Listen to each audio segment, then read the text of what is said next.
मोदी, गडकरी, धामी तीनों से नाराज क्यों हुए बीजेपी के मार्गदर्शक?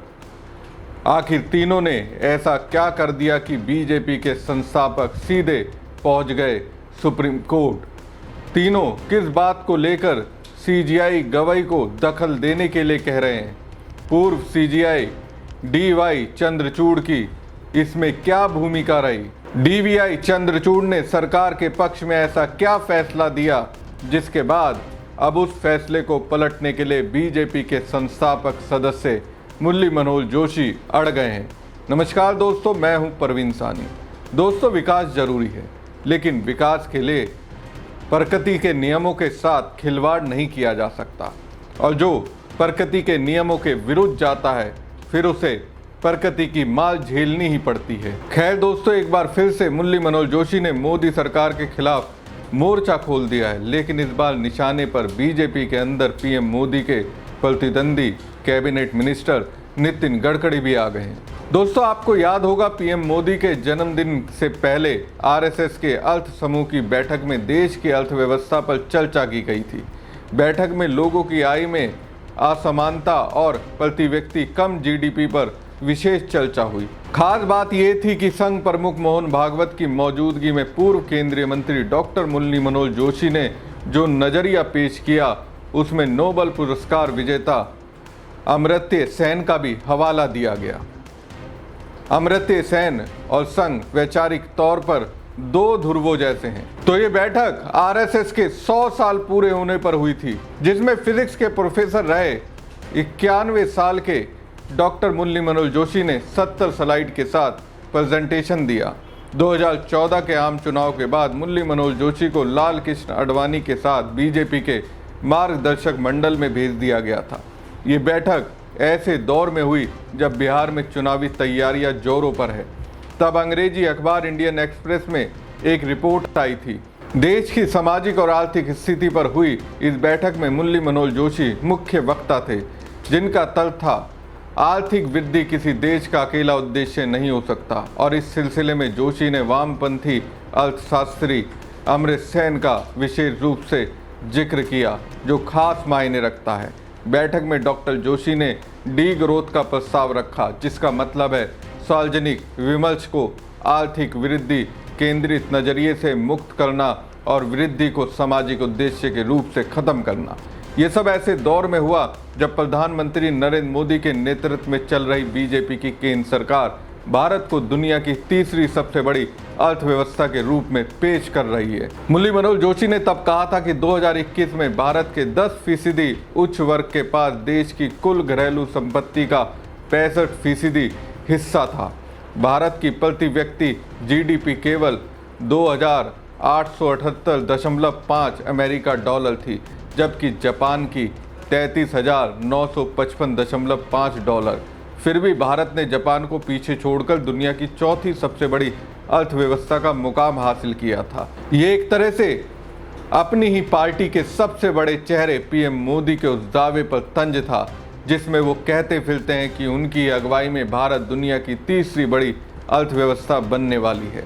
उसी पर तो जोशी ने सवाल किया, आप भले ही जापान को पछाड़ दें, लेकिन जापान के प्रति व्यक्ति के बराबर आय तो लाइए। तो 90 साल के मुरली मनोहर जोशी ने पीएम मोदी को उनके जन्मदिन से पहले ही बता दिया था कि अब उनका स्टैंड सरकार के लिए क्या रहने वाला है। साइडलाइन करने के लिए भले ही मोदी शाह ने उन्हें मार्गदर्शक की भूमिका में रखा हो, अब उसी मार्गदर्शक की ताकत को मुरली मनोहर जोशी दिखाने लगे हैं। लेकिन इसमें यह हो गया है कि इथेनॉल विवाद में फंसे परिवहन राज्य मंत्री नितिन गडकरी भी आ गए। चलिए, कैसे जोशी जी अब कड़े तेवर के साथ सरकार को आईना दिखा रहे हैं, उससे आपको वाकिफ कराता हूं। दरअसल बीजेपी के पूर्व राष्ट्रीय अध्यक्ष मुरली मनोहर जोशी और पूर्व केंद्रीय मंत्री करण सिंह ने सुप्रीम कोर्ट के चीफ बीआर गवई से एक मामले में पूर्ण विचार करने और सुप्रीम कोर्ट के ही फैसले को वापस लेने की मांग की है। अब यहाँ जो मैंने पूर्व सीजीआई चंद्रचूड़ का नाम लिया, उनकी ओर से चीफ जस्टिस रहते दिया गया फैसला था। दोस्तों, ये मामला साल 2021 में उत्तराखंड में 4 धाम प्रोजेक्ट के तहत सड़क चौड़ीकरण से जुड़ा है। जोशी और करण सिंह ने इसे लेकर गवई को पत्र लिखा है। दोनों नेता ने कहा कि सुप्रीम कोर्ट के इस फैसले के बाद हिमालय के इलाके में बड़े पैमाने पर लैंडस्लाइड की घटनाएं हो रही हैं। उत्तराखंड में दोस्तों वास्तव में दिख रहा है। मैं तो कह रहा हूं, अगर वक्त रहते पर्यावरण नियमों से छेड़छाड़ करने पर रोक नहीं लगाई गई तो ये राज्य लैंडस्लाइड स्टेट बन जाएगा। यहाँ के लोगों में सड़कों के चौड़ीकरण को लेकर रोष है। पिछले साल आपने देखा होगा, देवदार के पेड़ काटे जाने को लेकर लोगों ने जमकर विरोध किया था। जोशी और करण सिंह के इस पत्र का 57 नामी गिरामी शख्सियतों ने समर्थन किया है।